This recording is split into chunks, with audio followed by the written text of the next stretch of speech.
नमस्कार, स्वागत है आप सभी का। उत्तर प्रदेश करंट अफेयर्स की श्रृंखला में आज हम लोग फरवरी महीने का करंट अफेयर्स पढ़ने जा रहे हैं, जिसमें हम लोग फरवरी में हुए जितने भी महत्वपूर्ण समसामयिक घटनाक्रम हैं उत्तर प्रदेश राज्य से संबंधित उसको कवर करेंगे और परीक्षा की दृष्टि से क्या महत्वपूर्ण तथ्य हैं, किन से आपके एग्ज़ाम में क्वेश्चन पूछे जा सकते हैं, उन सभी को डिस्कस करेंगे। आगे बढ़ते हैं। जैसा कि आप लोग जानते हैं कि समीक्षा अधिकारी, सहायक समीक्षा अधिकारी की परीक्षा फ़िलहाल टल गई है और ऐसी उम्मीद लगाई जा रही है कि जुलाई या उसके बाद यानी अगस्त में इसके होने की प्रबल संभावनाएं हैं। जल्दी ही इसका एक नोटिफिकेशन भी आ जाएगा आयोग की तरफ से कि ये कब तक एग्ज़ाम होगा। ऐसी स्थिति में आप लोग जिन्हों की तैयारी अच्छी नहीं हो पाई थी किसी वजह से, या जो लोग फॉर्म भरा था लेकिन तैयारी ना होने के कारण एग्ज़ाम छोड़ दिया था, उनको दोबारा चूँकि अब फिर से एक मौका मिल गया है, तो आप हमारे फाउंडेशन बैच से जुड़कर अपनी तैयारी को संपूर्ण कर सकते हैं। क्योंकि आपके पास जो भी अभी 4-5 महीने का समय है, अगर आप फाउंडेशन बैच से जुड़ जाते हैं तो आप अच्छे से जो है चीज़ों को कवर कर पाएंगे। आपको इसमें नोट्स मिलेगा, वीडियो लेक्चर्स मिलेंगे, टेस्ट सीरीज मिलेगा। तो उसके लिए आप जो है क्या करना होगा, आपको जो हमारा ऑफिस का नंबर है 9506742546, इस पर आप जो है ROARO फाउंडेशन कोर्स लिखकर व्हाट्सएप कर दीजिए और सारी जानकारी आपको आपके व्हाट्सएप पे दे दी जाएगी। ये हमारे संस्थान के चयनित विद्यार्थियों का पूरा विवरण आप देख सकते हैं 2021 और 2016 बैच के। तो अगर आप भी चाहते हैं कि आप एक प्रॉपर तैयारी एक अच्छे गाइडेंस के अंडर में करके आप इसी बार सफल होना चाहते हैं, समीक्षा अधिकारी बनना चाहते हैं, तो आप हमारे साथ जुड़ सकते हैं। जो लोग केवल टेस्ट सीरीज से जुड़ना चाहें वो टेस्ट सीरीज से जुड़ सकते हैं। नंबर वही है, इसमें आपको जो है जैसा ऊपर लिखा है कुल 47 प्लस टेस्ट हैं और अभी चूँकि एग्ज़ाम आगे पोस्टपोन हुआ है तो करंट अफेयर्स को इसमें हम और अपडेट कर देंगे, बढ़ा देंगे। आपके एग्ज़ाम के ठीक 1 महीना पहले, 20 दिन पहले तक का पूरा करंट अफेयर्स जो है इसमें ऐड कर दिया जाएगा। तो ये करंट अफेयर्स की एक बड़ी श्रृंखला है। 47 लगभग 50 टेस्ट से ऊपर ही आपको मिलेगा जो एडिशनल करंट अफेयर्स है उनको जोड़कर। तो अगर आपके पास ये टेस्ट सीरीज नहीं है तो आप ले सकते हैं, अपने आप में बढ़िया टेस्ट सीरीज है और इसमें विषयवार और फुल टेस्ट सभी तरह के टेस्ट जो है शामिल हैं। इसके अलावा अभी हाल ही में हम लोगों ने एक निर्णय लिया है मेंटरशिप प्रोग्राम स्टार्ट करने का। ये बेसिकली ऐसे विद्यार्थियों के लिए है मेंटरशिप प्रोग्राम जो चाहते हैं कि उनका पूरा पढ़ाई हो चुकी है, अपने हिसाब से वो एक ठीक ठाक स्तर तक पढ़ चुके हैं, सब कुछ कंप्लीट कर चुके हैं। क्योंकि इस बात को आप भी स्वीकार करते हैं कि अगर आपने 11 फरवरी का एग्ज़ाम दिया था तो आप अपना संपूर्ण एफर्ट उस डेट तक कर चुके थे, पूरी तैयारी कर चुके थे। वो तैयारी कितनी जो है सिद्ध हुई ये तो आपने 11 फरवरी के एग्ज़ाम में देखा होगा, क्योंकि थोड़ा सा जो प्रश्नों का स्तर था, खासकर जीएस के प्रश्नों का स्तर, वो एनालिटिकल ज़्यादा था, कथन कारण वाले इस तरह के क्वेश्चंस बहुत ज़्यादा भरे पड़े थे। तो ऐसी दशा में जो है आपको एक प्रॉपर रिवीजन की अगर ज़रूरत है, आप स्वयं से रिवीजन नहीं कर पा रहे हैं शेड्यूल बनाकर, तो हमारे साथ आप शेड्यूल तरीके से रिवीजन कर सकते हैं। यही इस मेंटरशिप प्रोग्राम का लक्ष्य है। इसमें आपको डेली का डेली एक टॉपिक दे दिया जाएगा। पहली चीज़ तो ध्यान रखिए, ये 18 मार्च से स्टार्ट हो रहा है और इसमें सीट्स बहुत लिमिटेड हैं। इसमें ऐसा नहीं होगा कि अंत तक एडमिशन होता ही रहेगा। तो जिनको एडमिशन लेना है वो 18 मार्च से पहले एडमिशन इसमें ले लें। इसमें बिल्कुल नॉमिनल जो है चार्ज भी रखा गया है। तो मेंटरशिप प्रोग्राम में इनरोल होने के लिए आपको क्या करना है, हमारे ये दोनों कॉन्टैक्ट नंबर दिख रहे हैं, इनमें किसी भी नंबर पर आप मेंटरशिप लिख के भेज दीजिए, आपको सारी डिटेल जो है व्हाट्सएप से ही दे दी जाएगी। तो इसके प्रोग्राम के बारे में बता रहा था कि आपको सुबह एक टास्क दे दिया जाएगा, ये एक दिन पहले ही टास्क दे दिया जाएगा कि आपको इन विषयों में इतने चैप्टर्स तैयार करने हैं। अगले दिन उसका शाम को 40-50 प्रश्नों का लगभग टेस्ट होगा, जितने भी संभव होंगे वो टॉपिक की आवश्यकता के अनुसार टेस्ट लिया जाएगा। और फिर उन टेस्ट का आपको ऐसा नहीं कि केवल आंसर की पकड़ा दी जाएगी, उस टेस्ट का आपको वीडियो सोल्यूशन दिया जाएगा, जो इस मेंटरशिप प्रोग्राम की एक खासियत है। और इसमें जो लक्ष्य है कि आप पूरे सिलेबस का रिवीजन जो है 3 बार कर चुके, 3 टाइम्स रिवीजन जो है पूरे सिलेबस का एग्ज़ाम की डेट से पहले कराने का लक्ष्य इसमें निर्धारित किया गया है। और जैसे ही पहला रिवीजन हो जाएगा, जो हमारा जो है लगभग 50 दिनों में पूरा होगा, उसके बाद जो है फुल टेस्ट भी स्टार्ट हो जाएंगे आपको। और ये पीसीएस और आरओ दोनों के लिए कंबाइंड है, इसलिए जो पीसीएस दे रहे हैं, आरओ दे रहे हैं, वो लोग या दोनों ही दे रहे हैं, वो जो है ज़रूर इसको ज्वाइन कर सकते हैं। तो जिनको भी गाइडेड रिवीजन की ज़रूरत है, आप चाहते हैं कि आप एक जो है निर्देशित वातावरण में आपको पहले से जो है लक्ष्य दिया जाए, आप उसको पूरा करें, उसको पढ़ें, आप उसके अनुसार अपनी स्टडी को प्लान करें, तो ऐसे में जो है आप हमारे इस मेंटरशिप प्रोग्राम से जुड़ सकते हैं। और मेंटरशिप प्रोग्राम को शिवम सर जो है पूरी तरह से लीड करेंगे, जो आपके प्रिय सर हैं। तो चलिए आगे बढ़ते हैं। सबसे पहले बात करते हैं, मतलब फरवरी की जो सबसे बड़ी हाईलाइट है अगर यूपी गवर्नमेंट की देखें तो दो चीज़ें हैं।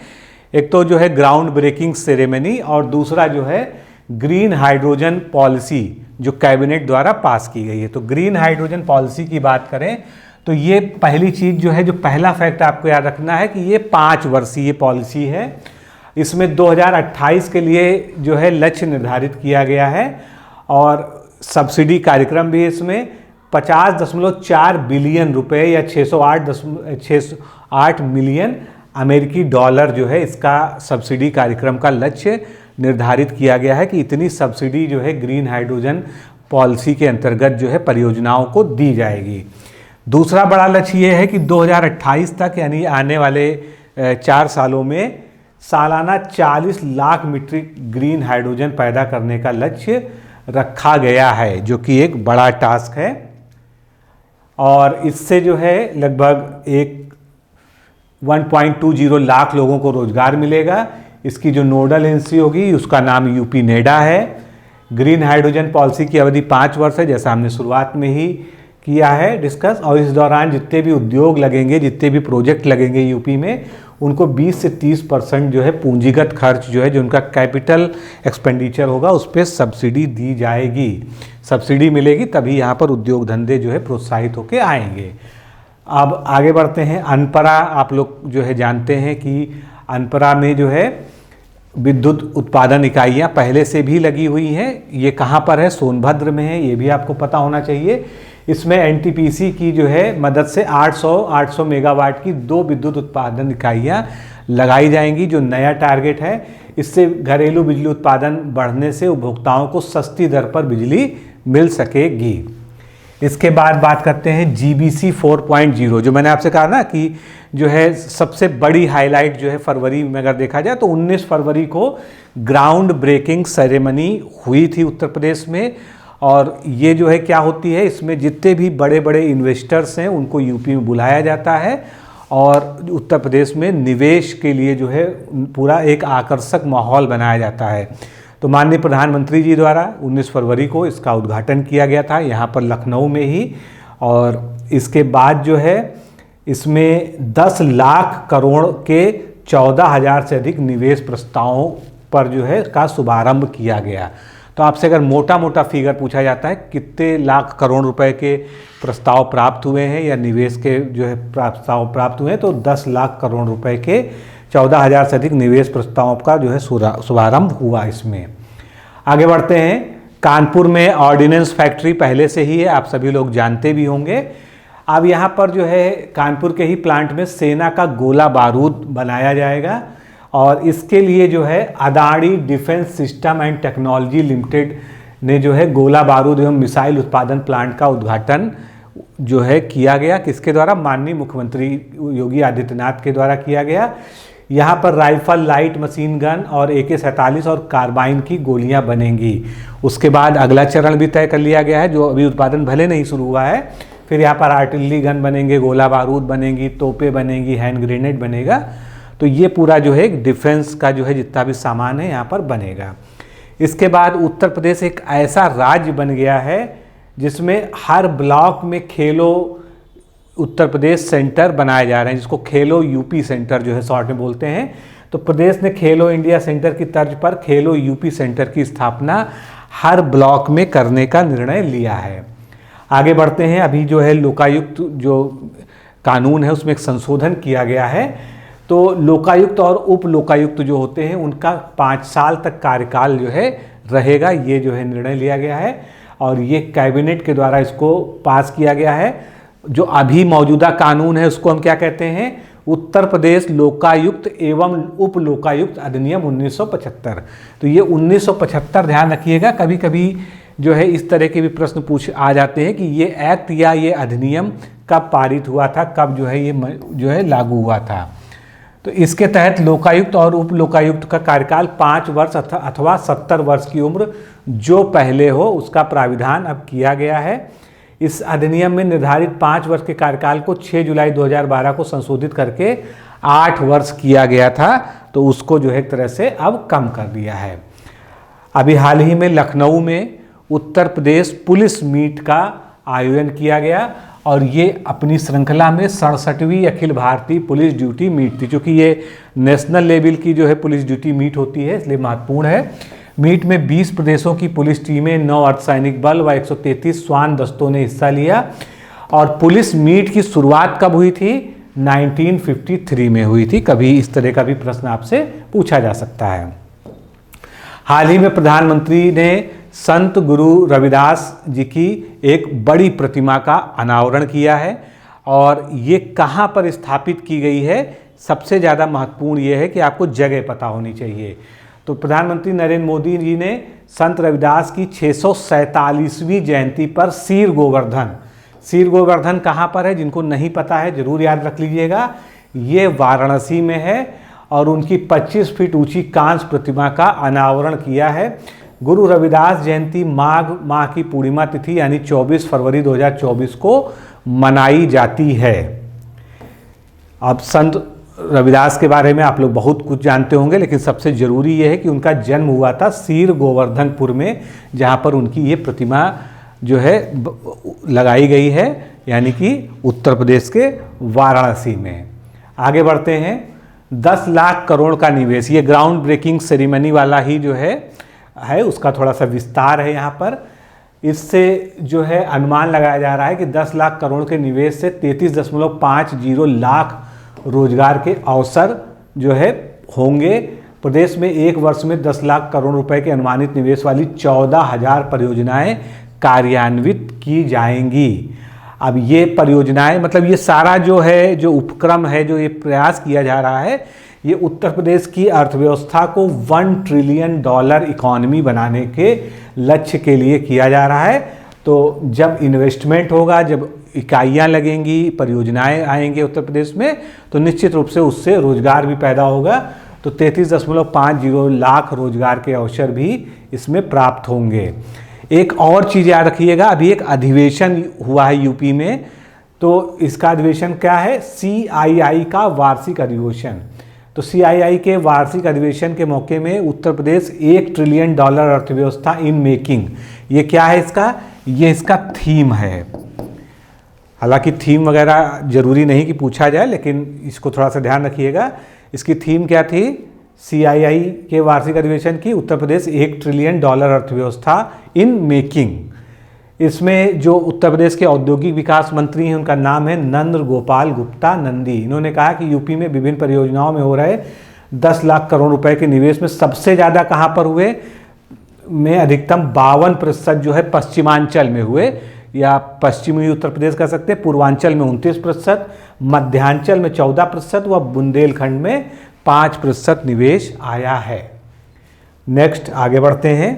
सिकिल सेल एनीमिया, ये आपने डिजीज सुनी होगी, बायोलॉजी में पढ़ी भी होगी। इसको हिंदी में हसियाकार रुद्राणु कहते हैं। उसमें आपके RBC डिफॉर्म हो जाते हैं। तो ये चूँकि एक जेनेटिक बीमारी है, उसके इलाज के लिए एक एक्सीलेंस का सेंटर बनाया गया है। वो कहाँ बनाया गया है? तो कानपुर, IIT कानपुर के द्वारा बनाया जाएगा सिकिल सेल रोगियों के लिए। IIT कानपुर व अमेरिका की राइस यूनिवर्सिटी मिलकर इस के लिए नैनो मेडिसिन का डेवलपमेंट करेगी। आगे बढ़ते हैं। CSR फंड के बारे में आपने सुना होगा। अगर इसको हम देखें, कारपोरेट सोशल रिस्पॉन्सिबिलिटी, यानी जो कारपोरेट वर्ल्ड है, जो उद्योग जगत है, उसकी भी सोशल रिस्पॉन्सिबिलिटी होती है। वो अपने जो पूरी इनकम होती है, जो उसका लाभांश होता है, उसका कुछ भाग जो है लगभग 5% ये सोशल सर्विसेज पे खर्च करे। इस तरह का एक कानून है अपने देश में। तो यूपी में जो है, जो ये CSR फंड है कंपनियों का, उससे जो है विकास की परियोजनाओं के लिए नींव रखी जा रही है। उत्तर प्रदेश उन शीर्ष 5 राज्यों में से एक है जो कंपनियों के CSR फंड का अधिकांश हिस्सा जहां पर आता है। बाकी जो है महाराष्ट्र, कर्नाटक, गुजरात और तमिलनाडु हैं जो है शीर्ष में शामिल हैं। कंपनी अधिनियम 2013 की धारा 135 में कुछ कंपनियों को पिछले 3 वित्तीय वर्षों से अपने औसत मुनाफे का 2% CSR गतिविधियों के लिए आवंटित करने का आदेश देती है। मतलब 2% का जो है ये नियम है। अब यहाँ पर दिया हुआ है कि CSR फंड जो है यूपी में कितना कितना जो है मिला और उसका क्या क्या इन्वेस्टमेंट हुआ। तो ये डेटा जो है बहुत ही महत्वपूर्ण नहीं है, बस ये ध्यान रखिएगा कि CSR फंड से जो है परियोजनाएं संचालित की जाएंगी उत्तर प्रदेश में। आगे बढ़ते हैं। कन्या सुमंगला योजना जो उत्तर प्रदेश की एक जो है ब्रांड योजना है, एक लीड योजना है। इसमें जो है अब जो लाभार्थी है उसको धनराशि 25,000 रुपये बढ़ा दी गई है। पहले ये धनराशि कितनी थी? 15,000 थी। तो ये घोषणा कब हुई है? ये उत्तर प्रदेश का जो अभी बजट पारित हुआ है फरवरी में, उसमें ये घोषणा की गई है। तो इसको ध्यान रखिएगा। और फिलहाल जो है ये जो 25,000 वाली बात है ये 1 अप्रैल 2024 से शुरुआत होगी। अभी जो ग्राउंड ब्रेकिंग सेरेमनी हुई है उसमें जो सबसे ज़्यादा निवेश आया है वो गौतम बुद्ध नगर में आया है उत्तर प्रदेश में। आपसे सीधा सीधा ऐसे ही सवाल पूछा जा सकता है। तो ये 2.95 लाख करोड़ रुपए का निवेश उत्तर प्रदेश में जो आया है वो केवल अकेले जो है 2.95 लाख करोड़ का गौतम बुद्ध नगर में आया है। बाकी तो आपने पढ़ा ही होगा कि 10 लाख करोड़ का लगभग निवेश आया, जो हमने पीछे भी बात की। इसमें से 2,95,000 करोड़ रुपए अधिक निवेश गौतम बुद्ध जिले में आया है। गौतम बुद्ध नगर में सबसे ज़्यादा मैन्युफैक्चरिंग सेक्टर में, टेक्सटाइल, लॉजिस्टिक्स और एनर्जी के सेक्टर में निवेश हुआ है। आगे बढ़ते हैं। अब ये जो ग्लोबल इन्वेस्टर समिट है या ग्राउंड ब्रेकिंग सेरेमनी है, जिसको GSB 4.0 कह रहे हैं, ग्राउंड ब्रेकिंग सेरेमनी 4.0। अब इसमें कुछ आंकड़े प्रदेश सरकार द्वारा जारी किए गए थे, एक नज़र उस पर डाल लीजिए। जरूरी नहीं है कि इसमें से आपसे सब कुछ पूछा जाए या कुछ भी पूछा जाए, लेकिन उत्तर प्रदेश राज्य में है तो इसकी आर्थिक और बाकी सामाजिक प्रगति के बारे में आपको जानकारी होनी चाहिए। तो पहले अगर इंफ्रास्ट्रक्चर क्षेत्र की बात करें तो भारत में कुल एक्सप्रेसवे का 55% हिस्सा उत्तर प्रदेश में है। कभी इस तरह के बेयर्ड क्वेश्चन पूछे जा सकते हैं। देश में सबसे ज़्यादा 21 एयरपोर्ट वाला राज्य उत्तर प्रदेश है, लेकिन ये 21 एयरपोर्ट वाला राज्य बन जाएगा, अभी है नहीं, अभी इसको हम आगे पढ़ेंगे। ठीक है, यहाँ शॉर्ट में भले इस तरह से लिख दिया गया था, पेपर में ऐसे ही निकला था, लेकिन अभी बना नहीं है, बन जाएगा।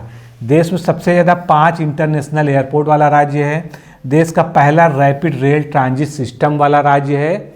और ईस्टर्न फ्रेट कॉरिडोर का 57% व वेस्टर्न का 8.5% हिस्सा उत्तर प्रदेश में आता है। अब उद्योगों के अनुकूल कैसे उत्तर प्रदेश बना है? तो 46,000 एकड़ से ज़्यादा यहाँ पर लैंड बैंक है, भूमि बैंक। 25 से ज़्यादा सेक्टरवार नीतियाँ हैं। 5 शीर्ष मैन्युफैक्चरिंग राज्यों में से उत्तर प्रदेश की गिनती होती है। 25 करोड़ ग्राहकों की क्रय शक्ति है। 96 लाख MSME के साथ में देश का ये SMME प्रदेश है। देश की GDP में 9.2% हिस्सा है। ये जो भी एक रिपोर्ट आई थी एक प्राइवेट संस्था की, उसका नाम मैं भूल रहा हूँ, मैंने पढ़ाया है लास्ट वाले लेक्चर में, उसमें जो है ये बताया गया था। वैसे तो अगर आपसे इन जनरल कोई पूछता है तो सरकारी आंकड़ा ये कहता है कि ये 8% जो है उत्तर प्रदेश की GDP है। निर्यात में 11.2% जो है की हिस्सा है और 14% की रफ्तार से जो है उत्तर प्रदेश की अर्थव्यवस्था बढ़ रही है। अब ये 21 एयरपोर्ट वाली बात को यहाँ पर क्लियर समझ लीजिए। वर्ष 14 में 6 हवाई अड्डे थे उत्तर प्रदेश में और अब 10 हवाई अड्डे हैं, जिनमें से अयोध्या में जो अभी 9 उद्घाटित हवाई अड्डा है वो शामिल है। यूपी में 5 और हवाई अड्डे होंगे, जिनके लिए ये कहाँ पर होंगे? आजमगढ़, अलीगढ़, मुरादाबाद, श्रावस्ती और चित्रकूट में एक हवाई अड्डा जो है प्रस्तावित है।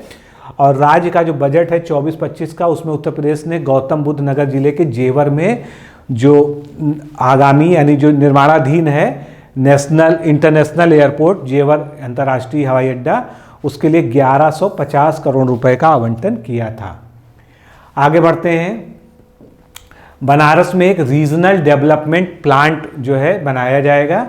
तो स्टेट कैपिटल रीजन जिस तरह से बन रहा है लखनऊ और उसके आसपास के जिलों को शामिल करते हुए, उसी तरह वाराणसी को केंद्र में रखकर सभी सीमावर्ती जिलों को मिलाकर रीजनल डेवलपमेंट प्लान है। ये प्लांट नहीं है, यहाँ पर गलती हो गई है।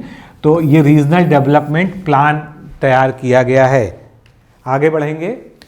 कल्की धाम मंदिर का स्थापना समारोह अभी हाल ही में फरवरी में ही जो है आयोजित हुआ था और इसको जो है भारत के प्रधानमंत्री नरेंद्र मोदी जी ने जो है इसमें कल्की धाम मंदिर की आधारशिला रखी है।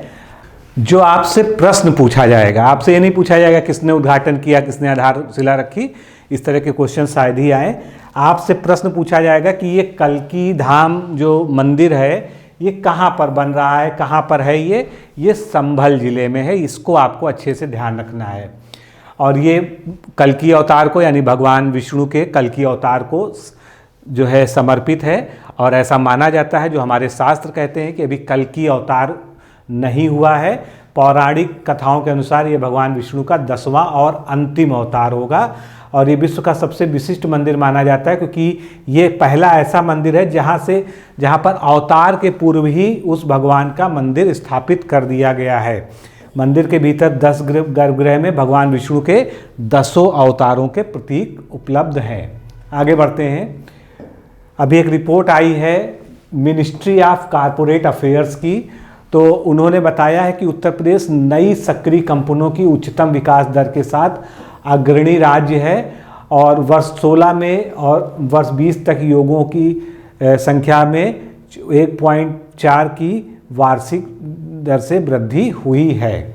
और इसी तरह से औद्योगिकरण क्षेत्र में रोजगार देने में उत्तर प्रदेश एक अग्रणी राज्य बन गया है। नेक्स्ट है, अयोध्या में आतिथ्य एवं यात्रा प्रबंधन संस्थान खुलेगा। बस इतना भी याद रखेंगे तो पर्याप्त है कि उत्तर प्रदेश आतिथ्य एवं यात्रा प्रबंधन संस्थान कहाँ पर खुलेगा? अयोध्या में खुलेगा। इसके अलावा एक और उपलब्धि है, जल जीवन मिशन के अंतर्गत 100% ऑनलाइन बिलिंग करने वाला उत्तर प्रदेश देश का पहला राज्य बन गया है। नेक्स्ट देखते हैं, कुछ और परियोजनाएं हैं।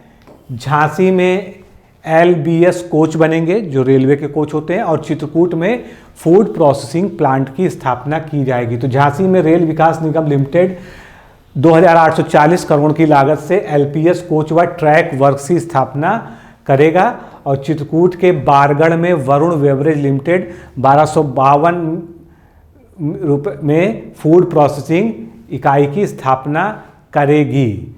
तो ये जो है 1252 करोड़ रुपए से फूड प्रोसेसिंग की स्थापना यूनिट कहाँ लगेगी? चित्रकूट में लगेगी।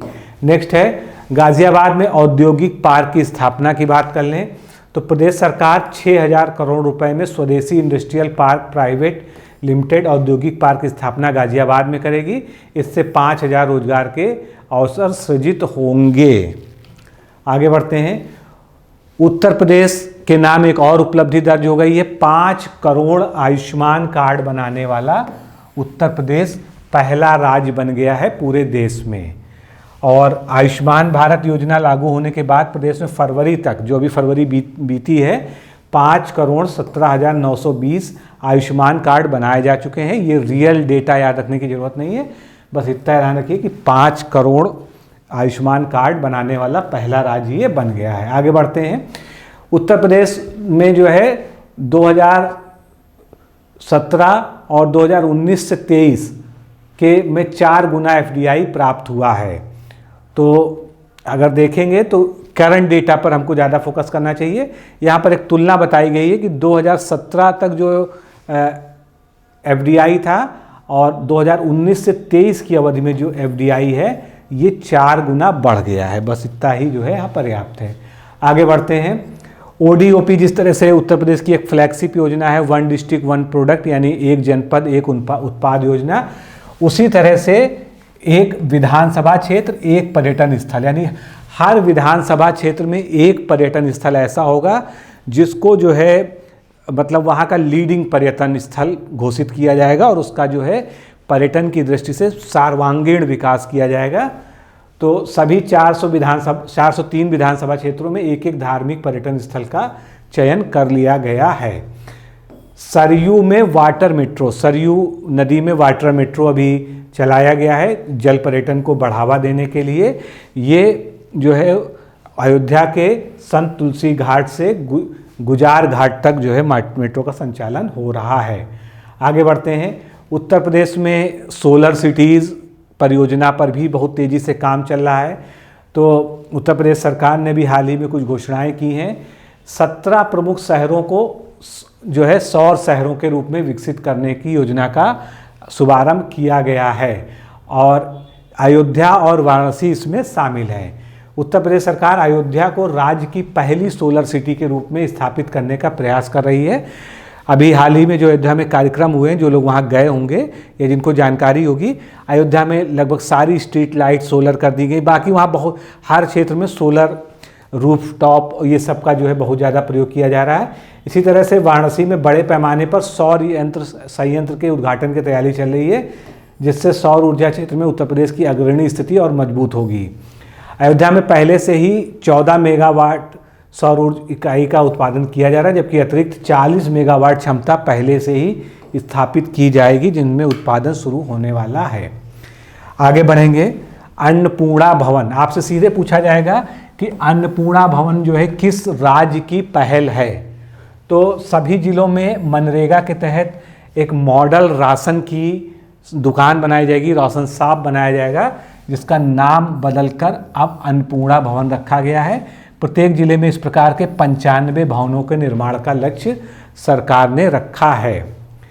उत्तर प्रदेश की अर्थव्यवस्था के संबंध में एक अनुमान व्यक्त किया गया है कि 2027 तक 500 अरब डॉलर के पार हो जाएगी उत्तर प्रदेश की इकोनॉमिक्स। ये रिसर्च कहाँ से आई है? ये है SBI रिसर्च की रिपोर्ट है, जिसके अनुसार धार्मिक पर्यटकों और निवेशकों को एक साथ आकर्षित कर उत्तर प्रदेश सरकार 2027 तक 500 अरब डॉलर से ज़्यादा की आर्थिकी वाले राज्यों में शामिल हो चुका है। नेक्स्ट है, अब ये जैसे ही योजना पढ़िए बस उसको राज्य से जरूर याद रखिए। प्रोजेक्ट प्रवीण, आपको हो सकता है इसके बारे में ना पता हो, लेकिन इतना जरूर याद रखिए कि प्रोजेक्ट प्रवीण जो है उत्तर प्रदेश में जो है संबंधित है। तो प्रोजेक्ट प्रवीण माध्यमिक शिक्षा और उत्तर प्रदेश कौशल विकास निगम के बीच एक समझौता ज्ञापन के तहत संचालित किया जा रहा है। जैसा कि नाम से ही स्पष्ट है, प्रोजेक्ट प्रवीण, प्रवीण का मतलब होता है स्किल डेवलपमेंट का ये प्लान है, जिसके माध्यम से राज्य में 61,000 से अधिक लड़के और लड़कियों को कौशल प्रशिक्षण स्किल का जो है ट्रेनिंग दी जा रही है। इस परियोजना का प्राथमिक उद्देश्य राज्य की शिक्षा प्रणाली और पाठ्यक्रम में सुधार करना है। प्रोजेक्ट प्रवीण को वर्ष 2022-23 में एक पायलट प्रोजेक्ट के रूप में यूपी गवर्नमेंट ने शुरू किया था। अब जो है मोस्ट इंपॉर्टेंट क्वेश्चन हो गया है, क्योंकि देश में पहली बार इस तरह का काम किया है उत्तर प्रदेश ने। हर तहसील में एक फायर स्टेशन बनेगा। अभी तक जो है एक जिले में मुश्किल से 2-3 होते थे, अब हर तहसील में एक फायर स्टेशन होगा। तो उत्तर प्रदेश सरकार द्वारा 25 जिलों में 34 अग्निशमन केंद्रों का लोकार्पण तथा 4 अग्निशमन केंद्रों का शिलान्यास किया गया। उत्तर प्रदेश जल्द सभी तहसीलों में पावर स्टेशन वाला जो है फायर स्टेशन वाला पहला राज्य होगा। नेक्स्ट है, यूपी में जो है पंचायतों की राजस्व प्राप्तियां सबसे ज़्यादा। तो अभी हाल ही में एक रिपोर्ट आई है भारतीय रिजर्व बैंक की, यहाँ पर दिया है उसका डिटेल। उसमें इसका शीर्षक है पंचायती राज संस्थानों का वित्त। तो देखिए, पंचायतों से जो है बहुत ही कम राजस्व मिलता है, बहुत ही नॉमिनल। और तो एक तरह से देखा जाए तो ये रिपोर्ट ये बता रही है कि ना के बराबर राजस्व मिलता है, और जो ना के बराबर मिल रहा है उसमें भी यूपी जो है सबसे ज़्यादा पा रहा है। तो यहाँ पर लिखा है कि अपने अपने राज्य के राजस्व में पंचायतों की हिस्सेदारी न्यूनतम बनी हुई है। उदाहरण के लिए आंध्र प्रदेश में पंचायतों की राजस्व प्राप्तियाँ राज्य के स्वयं के राजस्व का मात्र 0.1% है। वही चीज़ उत्तर प्रदेश में 2.5 है। हालांकि जो स्वयं का राजस्व उत्तर प्रदेश का है उसमें इसका अंश बहुत ही कम है, लेकिन अगर पूरे देश में देखा जाए तो 2.5% जो है ये जो प्राप्त कर रहा है, इसके कारण जो है ये जो है टॉप में है। फिर इसके बाद प्रति पंचायत अर्जित औसत राजस्व को लेकर राज्यों में व्यापक भिन्नताएं हैं। केरल और पश्चिम बंगाल में क्रमशः 60 लाख रुपए और 50 लाख रुपए प्रति पंचायत के औसत के साथ राजस्व के में सबसे आगे है। तो मित्रों, इस तरह से आज हम लोगों ने यूपी का करंट अफेयर्स फरवरी महीने का जो भी अति महत्वपूर्ण चीज़ें थी उसको हम लोगों ने यहाँ पर डिस्कस किया। लेक्चर को 2-3 बार रिवाइज करके ज़रूर देख लीजिए, जिससे आपको सारे फैक्ट और सारी चीज़ें जो है याद हो जाएं, रटने की कोई ज़रूरत ना पड़े, ना नोट्स बनाने की आवश्यकता पड़े। तो आज के लिए इतना ही, फिर मिलेंगे अगले लेक्चर में। नमस्कार, धन्यवाद।